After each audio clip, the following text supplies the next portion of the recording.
Say it again. Smart trim. Smart. What is smart trim, Tori?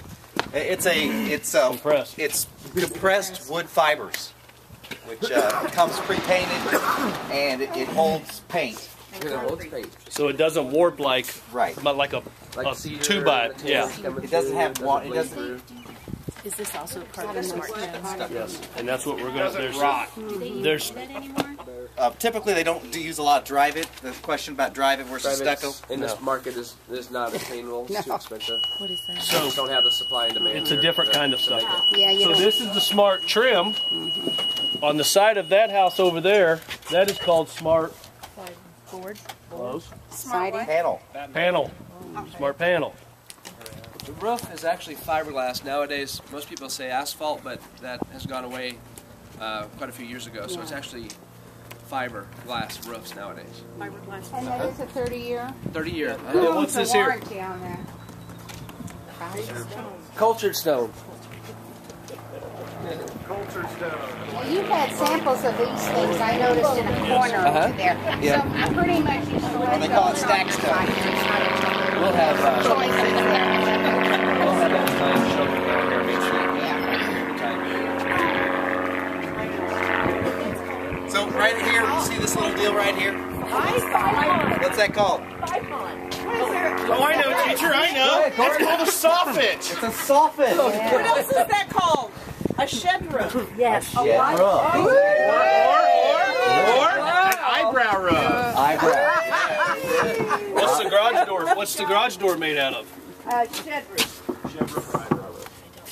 The garage door? Yeah, what's it made out of? Is it metal? Wood? Wood? Fiberboard? Or, no, not fiberboard. This stuff, smartboard? It's metal. Oh, is it? Thanks, Cora. It is metal? Metal with wood trim. Oh, yeah. Metal with wood trim. Metal. All new garage doors have to have 90-mile-an-hour wind coats to be able to handle tornadoes and wind loads like that. Oh, really? Bracing in the back. Is that the city's requirement or is that wonderful?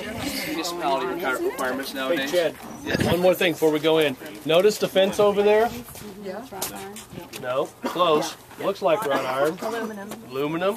And a lot of times, certain communities won't let wood fences or whatever if it's backing the green space, so there's going to be different requirements. And the reason why aluminum is now kind of a sought-after fence, it looks like wrought iron, it's cheaper than wrought iron, and it lasts longer. And it doesn't rust. You don't have to brush it. Powder coated. You don't have to sandblast it or anything. Aluminum doesn't rust either. Yep, it's very low maintenance. That's what all of us want. We'd rather go What's play. this here? We'd rather go play golf than. Oh, that's sprinkler? Sprinkler head. So they got the sprinklers in. So They're you ready can see to. the sprinklers going in. There's another one right there by the John Deere flag. Okay. Let's approach the door. One more thing, Graham. Sorry. See the gutter down? Notice what's up against it. They buried the drain line, and the drain line comes out here. a good builder? Good builder buries the drain line. So instead of having a gutter, and then you put a little dill here, and it runs out on your sidewalk. Good planning. Somebody What might have kind of thought window about is that, Ken? Huh? What kind of window is that? Palladium. No. How does it open? Is it single or double hung? Double hung, baby. What? How's it? Sorry, what kind of a window is it? Is it Because it only operates smart. Yeah, let's go. Yeah, that's some nice stuff. We'll start off in the basement and we'll build the house up. Yep. And then all the, even the qualifications for the city and everything. It may be a nuisance, but it's wonderful. Here we go. Such a nicer area. Yeah. Longer lasting. Hey, Chad. Yes, sir. I want to comment on the carpet before we go in there. Okay. Show. Wow. And on the corners.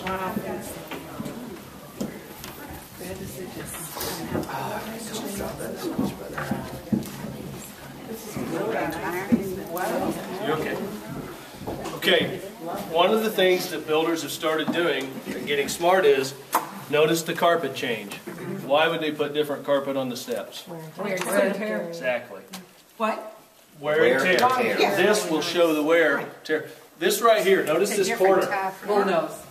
Yeah. Yeah. Back in the day, Bruce Rickey at Camden Woods would charge $100 a corner, brand new, about 10 years ago. What's that material made of? Plastic. What were the old ones made of? Metal. It's like aluminum metal. Yep. Corners? Yes. They're rounded corners. Yeah. So And it's they're not, made with plastic. They used to make those rounded corners with metal. So that board there, or that wall board or whatever, comes like that. No, you attach It's a it. craft. You attach They're it gonna right come in here. And then they're Oh, going it to It's a little attaches. cap Yeah. that goes. mud and cap And over it's it. so nice and smooth here.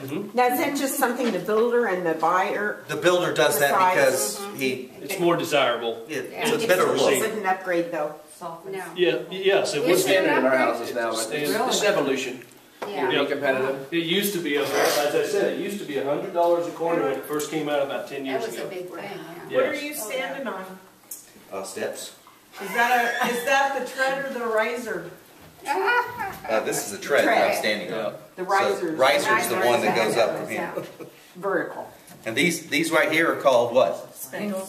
No, end caps. Exactly. And a tread would be the wood going all the way across. These are also maple end caps nowadays. A lot of builders will date themselves by putting oak in and stuff like that. So we use a maple handrail, maple newels, and maple end caps to keep up with your birches and your alders. Upgrade is it wood end cap? They're roughly about $125 a piece, somewhere in that area. They're standard in our houses now. A piece. You mean per step? Yes, Okay. because you're paying the painter to do that. You've got quite a few different steps there. You got to buy the material, pay the trim carpenter, install it, so on and so And forth. then if we have a basement finish, you have knockdown ceilings, These have 9-foot ceilings in them. just 9 foot. And always ask one other thing, how many lights are going to be included? Chad did a nice job down here. It looks like there's 8 floodlights, can lights. This isn't me. This is after the It's in fact. yours? But Yeah, well, I we'll won't give you make credit. mistakes like this faux pas here if you're 6 foot and it needs to be There a were foot some higher. comments on that when we first came down, that why wouldn't we put Why at would least we one put- window operational? Right, to operate to like for a airflow maybe? That's valid. Or egress? No, so you can know. A lot of that stuff has gone to the wayside. Adding fans, a few things like that with the onset of allergies, children with allergies Yeah, and things like this. A lot of builders don't manage that stuff anymore because it's not profitable. So. And remember last week when we talked about how big your backyard is, and we talked about how here we have the different zoning? Well, look how big this backyard is. Tiny. Not very big, is it? No. But they still have, look how far it is from the other house, though. And there's Right. a couple different ways to look at that. Also, you got the HOA will maintain that out there, so you don't have to cut grass. You can still enjoy that space, so on and so forth. It's almost So- like a maintenance provided. Yes, correct. And it's pretty nice. It's a nice little All walk the through there. trees are pretty awesome. Want to go in here for Yes. For a lot of people. Follow This Jack. size hot water. Especially baby boomers. How big is it? This is a nice size hot water. 50 gallons. Is that all that is? It's got a whirlpool tub. Yes, it does. I'll talk pretty quick probably to keep things progressing as we go on. So the footings are underneath these walls. They bear down on that 16 by 8 footing, which comes out probably where my foot is underneath this slab. This slab is poured over the top of that. So the footing is the bottom part of the entire thing. The next thing, they stack wall panels about 3 foot here, 9 foot tall. On top of that footing, there's a web of rebar tied inside here, horizontal and vertical. They pour all that. Nowadays they pump most of that stuff. After they backfill and the plumbing is done, it's under slab throughout the entire thing. Gets an inspection by the city. Then they'll pour this slab over the top. They'll put visqueen down or plastic and gravel underneath of it. And this is a 4-inch slab. Typically, it does not have rebar in this. It's only it's structural, or if you request it, just to keep the cost down. And here's the 50-50 rule with a lot of engineers around here. We saw cut this, but the cracks, concrete will crack. That's the only Surface guarantee tension. about it. Yeah, Yeah, it'll no always crack. kidding. They always guarantee It did that. not follow the saw cut. So 50% of the time they'll jump in this saw cut. That's the intention of the saw cut, is for the cracks to get in there and stay inside that. Here's a case in point where it did not occur. These are plumbing drops down. This will be on the slab attaching to all that to the final clean out, which is probably somewhere over there, which goes out to the sewer. At that point, it drops about 15 feet down. It's gravity fed. And these are your interior drops here from your tubs, your toilets, so on and so forth. Here's a sump pump.